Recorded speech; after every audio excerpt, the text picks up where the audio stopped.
here today to talk to you about small group formation. This is for my small group communication class, and this will be the second series of lectures after I did lectures of the overview of small group communication. We'll be focusing on a model and a theory today, and I'm just going to give you a little reminder that the theory that we spoke about in the last lecture, we talked about social exchange theory. So just a reminder of that you learn that theory.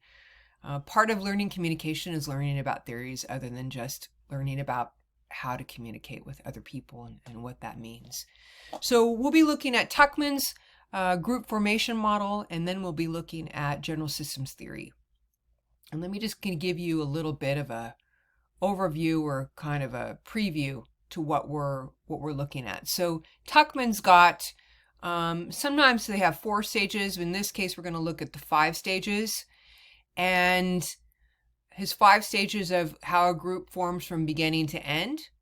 So if you're thinking about that, or think about a group that will form for the purpose of something, to do something, kind of like what you're doing in class.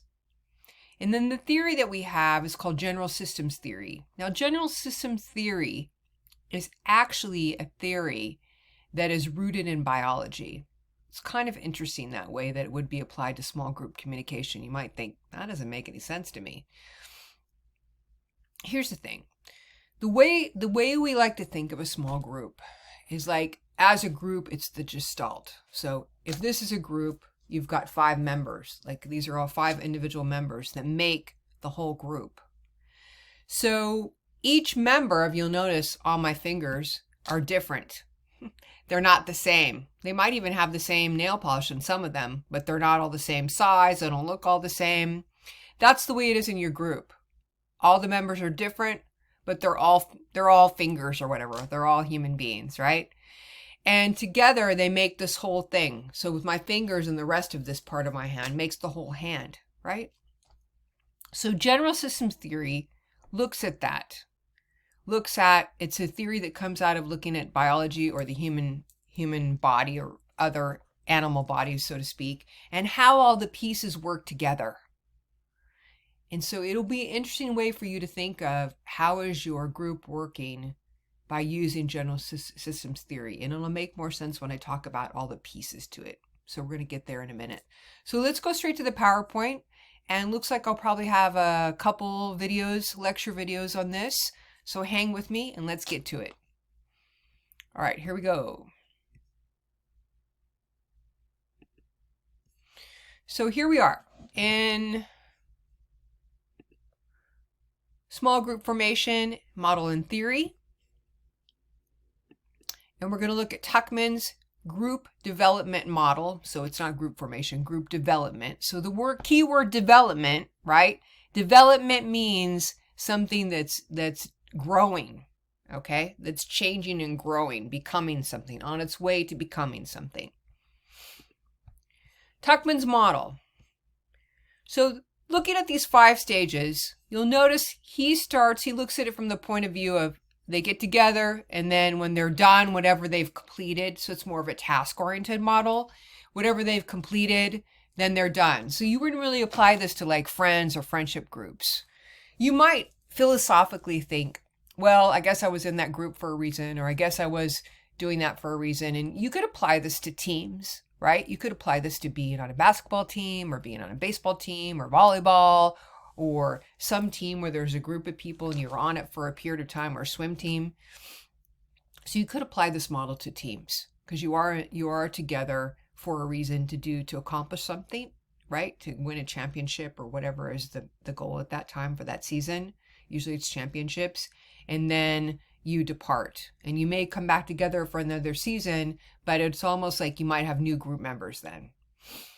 So forming, first stage. In the forming, according to Tuckman's model, it means that it's when you're first getting together. You don't really know what's going on.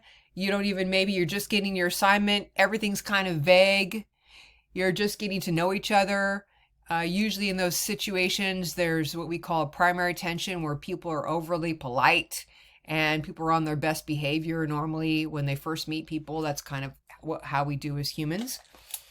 And as we, in that forming place, when we get our assignment, we start to figure out what it is we're doing and we start to work together. Tuckman says, then we move into what's called the storming stage. It's part of development. Remember, we're on our way to becoming. So storming means there's going to be conflict. By the way, conflict is completely normal.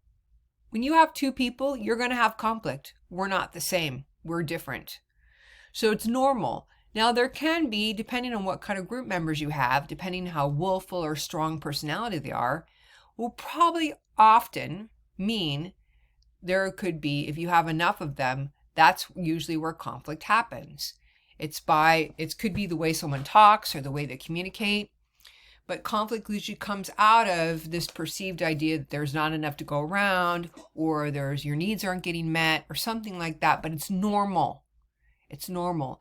And the beauty that comes out of conflict is you start talking about that, and through the conflict, it could be over the task or the direction you want to go in, you start to realize, like, you kind of are able to get rid of it's that idea of separating the wheat from the chaff. You can get rid of the things you don't need. Through this conflict, you kind of get clarity on things. So that conflict can be power struggles, it can be personality things, it can happen, but it's normal. It's a normal part of the process of group formation or group development. So in that third, once you've kind of gone through the conflict, and again, this is what Tuckman is saying. It doesn't mean that I'm explaining Tuckman's model, because I could see how maybe that storming might come later in the time in groups, but this is according to Tuckman's model. Then the next thing is norming. So once you've gotten through and you've gotten some clarity about what you want to do through that storming kind of conflict piece, now you're into the norming. This means, hey, this person's good at this, so they're going to do this. We get clear on the roles and responsibilities, and also the norms, like, start to know what to expect from people. Maybe someone's in charge, they're a good leader, so you let them be in charge of the organization of the project. Maybe someone else is really a good artist. Another person is really a really good social networker. So if they need to get outside people in the group or outside communication, you get that person on it. So you figure out roles and responsibilities of the group in norming, according to Tuckman's model. Then finally, at the performing stage, is when you really know what you're doing. Okay, you've got it together. You guys are cooking, right? As a group, you're cooking along. You know where you're going. You're feeling synergy. The tasks are delegated, and you all are focused on that one goal. You could think about this also in teams, right? This could really apply to teams. And then finally, at the end, the adjourning is really when you're completing that task and you feel really good about what you've done because you completed it as a group, right? This is big because group work can be really hard. But when you complete it as a group, the whole, whatever that achievement is, it belongs to all of you, not just to one person, but to all of you. And together you created something and completed something. And at the journeying stage is when you feel this recognition. And oftentimes it's a stage where you're finished. To adjourn means to complete and to finish. Okay, so here we go. Tuckman's model: forming, storming, norming, performing, and adjourning. Remember, performing does not mean you're performing on stage. All right, let's look at what theory is. So theory, I actually got this from, I should take this off of page 28. I need to change this, but it's actually from page 28 from a book in a small group communication class that I teach, or that I've taught before, from a textbook by Adams and Galanis. And I take this quote from there.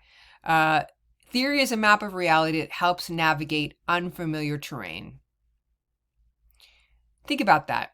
It's a map of reality that helps us navigate unfamiliar terrain.